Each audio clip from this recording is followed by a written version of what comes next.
In a land of neither here nor there resides a misfit named Bucko, a young boy lost in the shadows. Within these confines he is a stranger even to himself. Before Bucko there was Father. His head rose to contemplate a floating cloud. He wondered what sound it made. Streets behind, deep inside Mother, a lost sperm stumbled upon her ovum.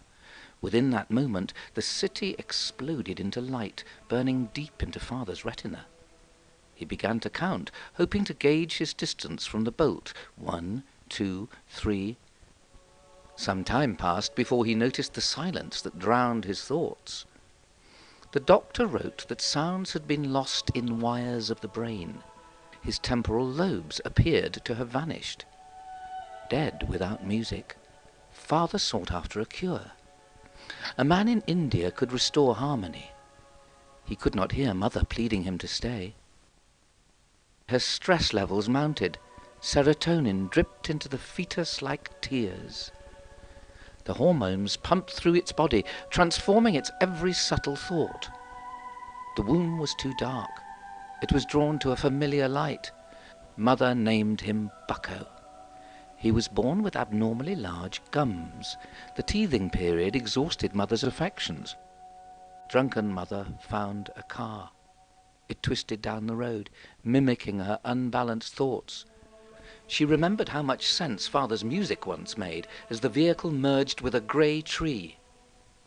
At the funeral, the mourners sang for Mother, while Bucko pictured her screaming for silence.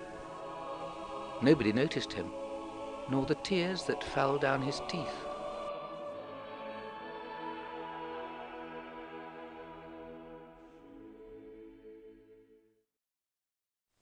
Bucko grew in a stranger's house, an aid worker and a missionary. He gave Bucko braces to calm the growth. The amalgam frame attracted radio frequencies. His phobia of music became louder than ever. Bucko sat quietly at the large kitchen table, sucking on his brown cereal. Upon the doorstep, a well-travelled postcard awaited to be found.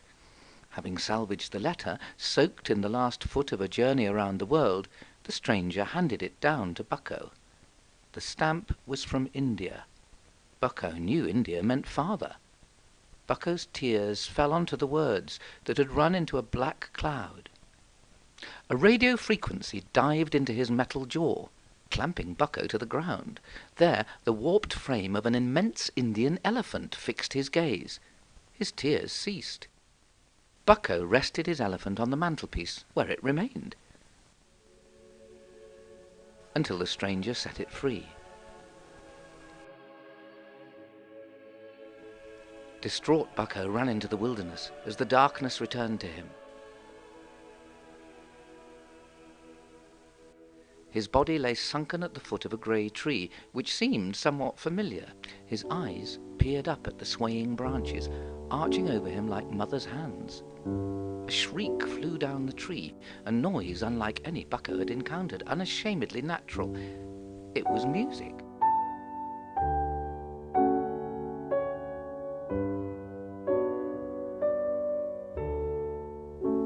The crow strutted around its nest, which contained a solitary egg.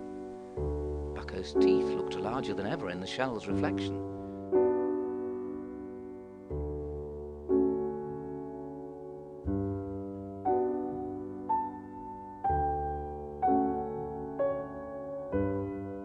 Illumi was born. Illumi loved the bath, being an elephant. Illumi left a sticky yellow cream that collected in the plug hole. Bucko lost interest in his schoolwork. He was too busy showing Illumi the world he knew little about. Bucko had finally emerged from the shadows, with Illumi proudly sprawled across his shoulder. The little elephant whispered many thoughts into Bucko's ear.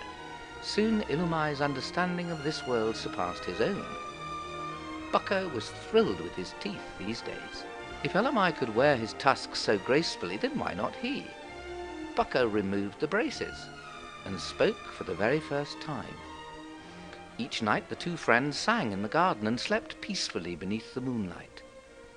Bucko had a grey rash that blotched across his hand, and when his finger dropped off, he was convinced that he was becoming an elephant. One evening they decided to release the animals from the zoo. Bucko awaited anxiously. Unnoticed by the security guard, Ilomai slipped through the gates and picked open the cages with his tusks. One gorilla took revenge on a fleeing warden as it led the rampage.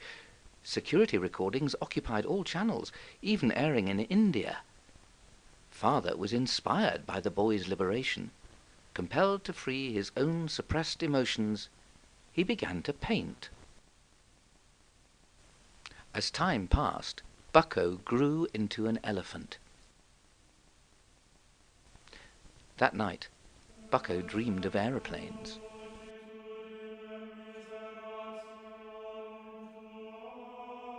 In the morning, Ilomai was gone. Panic-stricken, Bucko followed a yellow trail that led him to the site where Mother's house once stood. There, towering over him, was the city's radio antenna. Ilomai scuttled up the massive structure. Bucko followed.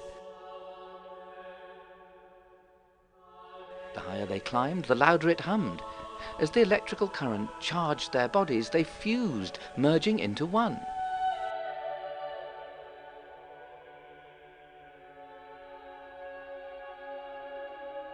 Within that moment, the city exploded into light, burning deep into Father's retina. He began to count, hoping to gauge his distance from the bolt. 1, 2, 3...